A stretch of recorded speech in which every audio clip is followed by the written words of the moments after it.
Hello hi friends, welcome back our channel. இன்னைக்கு நம்ம சேனல்ல ஒரு ஒன் பாட் ரைஸ் தான் பார்க்க போறோம். ரொம்ப டேஸ்டியான டிஷ்ஷு. இதுக்கு நம்ம ஒரு 1/2 கிலோ அரிசியை நல்லா வாஷ் பண்ணி எடுத்துக்கணும். நெக்ஸ்ட் பாசி பருப்பையும் துவரம் பருப்பையும் பாதி 100 கிராம் எடுத்துக்கணும். அதாவது 1/2 கிலோ அரிசிக்கு துவரம் பருப்பு ஒரு 50 கிராம், பாசி பருப்பு ஒரு 50 கிராம் எடுத்து நல்லா வாஷ் பண்ணி இந்த மாதிரி வச்சுக்கோங்க. அதோட 2 பெரிய வெங்காயத்தை எடுத்து சாம்பாருக்கு நறுக்கிற மாதிரி நறுக்கி வச்சுக்கணும். ஒரு தக்காளி, கொத்தமல்லி, முருங்கைக்காய், கத்திரிக்காய், இது எல்லாத்தையும் குட்டி குட்டியா கட் பண்ணி வச்சிருக்கணும். 1/2 லெமன் எடுத்து இதோட வச்சிருக்கேன். இது எதுக்குன்னா புளிக்கு பதிலா நம்ம இதை சேர்க்கிறோம். கொஞ்சம் டேஸ்ட் டிஃப்ரெண்டா இருக்கும், ட்ரை பண்ணி பாருங்க. இப்போ நம்ம குக்கர்ல ரைஸ் எல்லாத்தையும் சேர்த்தாச்சு. பருப்பையும் அதுல ஆட் பண்ணிட்டு கட் பண்ணி வச்சிருக்க எல்லா வெஜிடபிள்ஸையும் அதுல சேர்த்துக்கணும். எல்லாத்தையும் மொத்தமா அதுல சேர்த்துருங்க. சேர்த்துட்டு நம்ம இதோட தண்ணி சேர்க்க போறோம். தண்ணி எப்படி சேர்க்கணும்னா 1 கப் ரைஸ் எடுத்தா 2 கப் தண்ணி எடுத்துக்கணும்.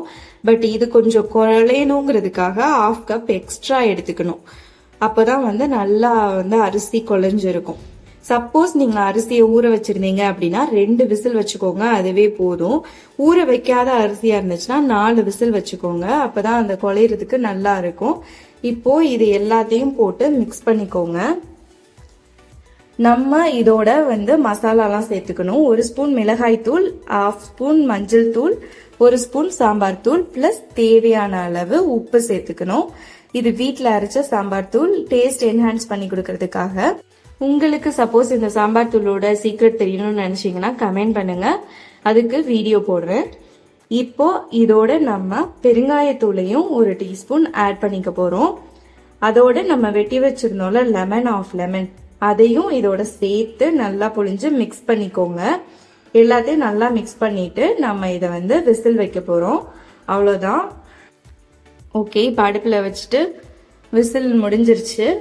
ஸோ இதை திறந்து பார்க்கும்போது உங்களுக்கே தெரிஞ்சிருக்கும் நல்லா குழஞ்சிருக்கு சாதம்.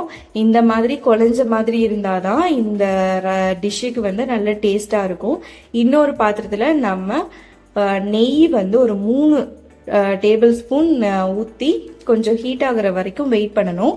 இப்போ நார்மலா தாளிக்கிற மாதிரி இதுல நம்ம தாளிக்க போறோம். இதுக்காக நான் வெங்காயம், பூண்டு கொஞ்சம் நச்சு எடுத்திருக்கேன், கருவேப்பிலை, அதோட ஒரு 2 முந்திரி பருப்பு குட்டி குட்டியா கட் பண்ணி வச்சிருக்கேன்.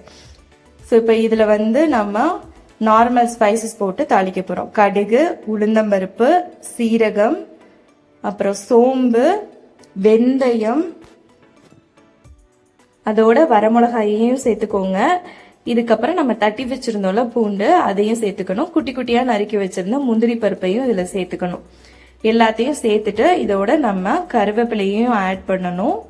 கருவேப்பிலையை ஆட் பண்ணி அது கொஞ்சம் நல்லா பொரிஞ்சோன்னா அதோட நறுக்கி வச்சிருந்த வெங்காயத்தையும் சேர்த்து நல்லா ஃப்ரை பண்ணிக்கணும். கோல்டன் ப்ரௌன் கலர்ல வர வரைக்கும் வெயிட் பண்ணி அதை ஃப்ரை பண்ணி எடுங்க. இப்போ நமக்கு கோல்டன் ப்ரௌன் கலர்ல வந்துருச்சு. இதை நம்ம குக்கர்ல அப்படியே ஆட் பண்ண போறோம். குக்கர்ல நல்லா அதை தாளிச்சதை ஆட் பண்ணி ஃபுல்லாவே மிக்ஸ் பண்ணிக்கோங்க. குழஞ்சதோட சேர்த்து இந்த தாளிச்சதையும் மிக்ஸ் பண்ணும்போது அதோட ஸ்மெல் சூப்பரா இருக்கும், டேஸ்டும் செமையா இருக்கும்.